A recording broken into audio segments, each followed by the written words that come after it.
Hello and welcome to the channel. Today I will show you an American biographical drama film called Dallas Buyers Club. Spoilers ahead, watch out and enjoy. Ron Woodroof is a promiscuous man living his best life in Dallas. He is a rodeo cowboy and earned some money making bets against certain horses. On this day, his horse loses, so Ron runs off with the money. He is caught by a police officer who happens to be his close friend. Ron goes home after refusing to seek help for a persistent cough he has been having. When he gets to his house, he falls unconscious. Luckily, he recovers and continues drinking and using cocaine. The next day, Ron goes to his daily work where he works as an electrician. Something happens while fixing some wires, causing a current to hit his eyes. He is taken to the hospital where a doctor informs him that he has contracted HIV/AIDS. The doctor explains that the disease mostly affects homosexuals and intravenous drug users. He also explains that Ron's body is very weak and he only has about 30 days to live. Ron dismisses the diagnosis and goes home to his usual carefree life. He shares his diagnosis with his friend TJ. Meanwhile, a chemical company launches a new antiretroviral drug called Zudovudine, or AZT.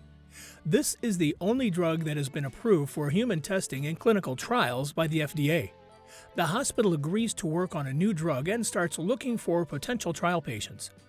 Ron starts researching HIV/AIDS and remembers that he once had intercourse with a prostitute who used intravenous drugs. He goes to the hospital and finds that his regular doctor is not in. His assistant, Eve, tells him about AZT and how the drug is thought to prolong life of affected patients. Ron wants the drug, but he is told that he has to qualify for the trials. Ron presents a list of other ARVs, but Eve cannot get them to him as they are not approved. She advises him to seek out a support group.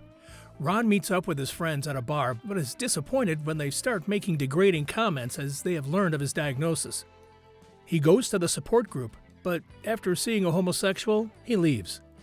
At another bar, he finds a hospital worker who he bribes into giving him a bottle of AZT pills. Ron takes the drugs at home before snorting some cocaine. As the weeks go by, Ron continues to use the AZT, but his health does not improve.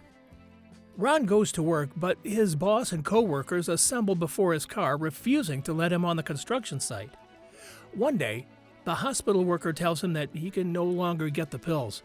However, he has a contact in Mexico who can help.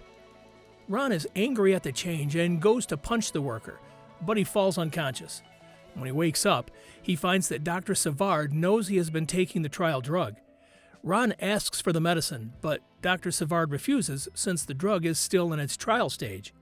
He is admitted to the hospital until his body regains some strength. He meets another patient, Rayon, but dismisses him as he is a trans woman. However, he warms up to her and the two play some card games. He asks Rayon for some AZT pills, but he refuses. When his health does not improve, Ron leaves the hospital against medical advice. He is devastated to discover that he has been evicted. He breaks the lock and gathers a few of his things before hitting the road. He finds himself in Mexico at a makeshift hospital run by Dr. Vass. Dr. Vass's medical license was revoked after he was found violating U.S. regulations while dealing with HIV/AIDS patients. Dr. Vass has heard of AZT and knows that the drug has some negative effects on the body.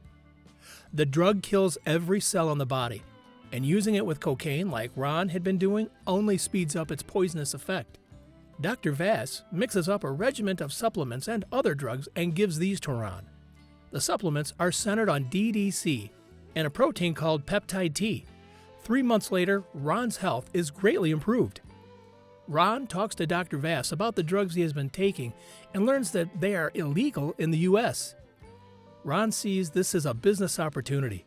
If the AZT drugs are not effective, then HIV/AIDS patients are in dire need of a good drug. He proposes that he starts smuggling and selling the drugs in the U.S., and Dr. Vass agrees to help. Ron loads up on a lot of drugs in his car and travels back to the U.S. He masquerades as a priest, but the drugs are found. When questioned, Ron reveals that he is suffering from cancer and needs the drugs. The officer falls for the story and Ron travels into the country. He starts selling drugs in Dallas' streets, gay nightclubs, and discos.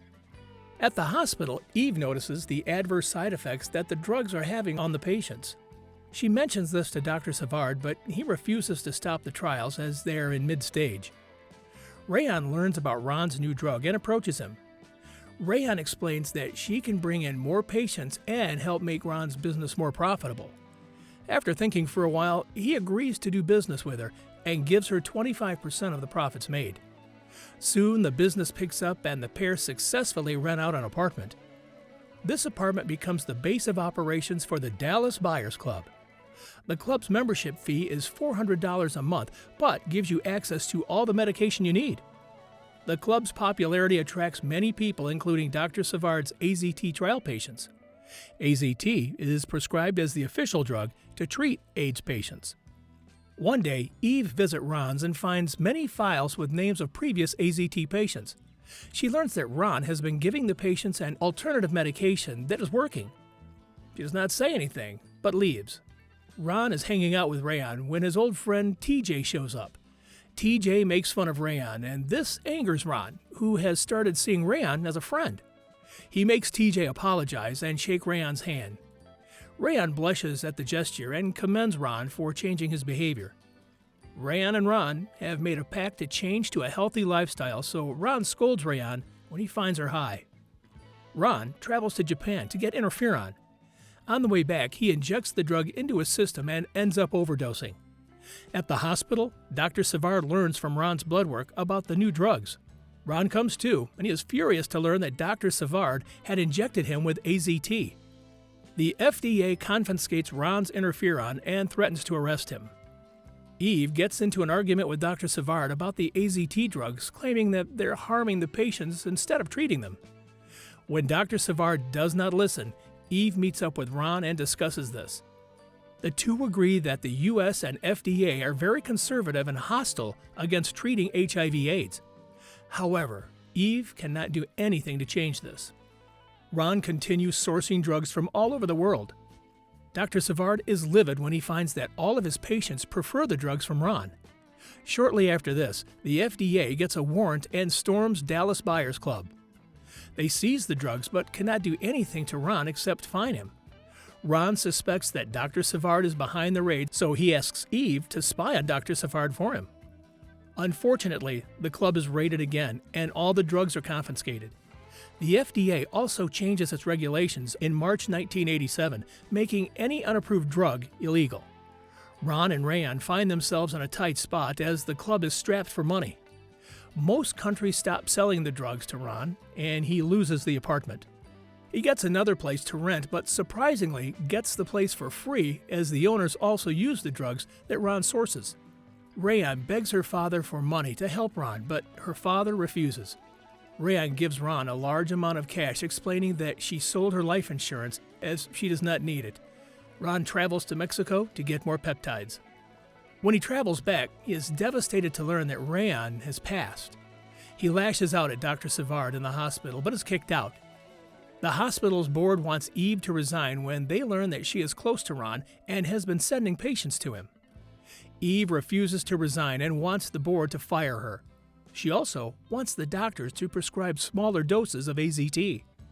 Ron mourns Rayon's death, and his perspective toward homosexuals changes.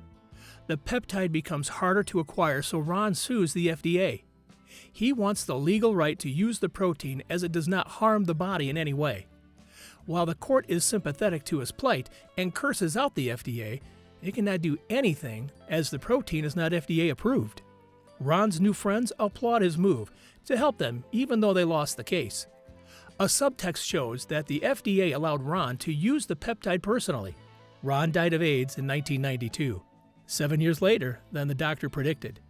The text also mentions that lowering the AZT dosage helped the patients.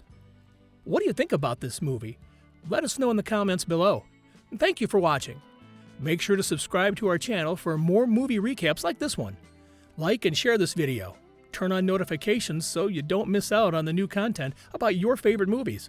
Do you want to keep the entertainment going? Check out this related video to see more, and I'll see you in the next video.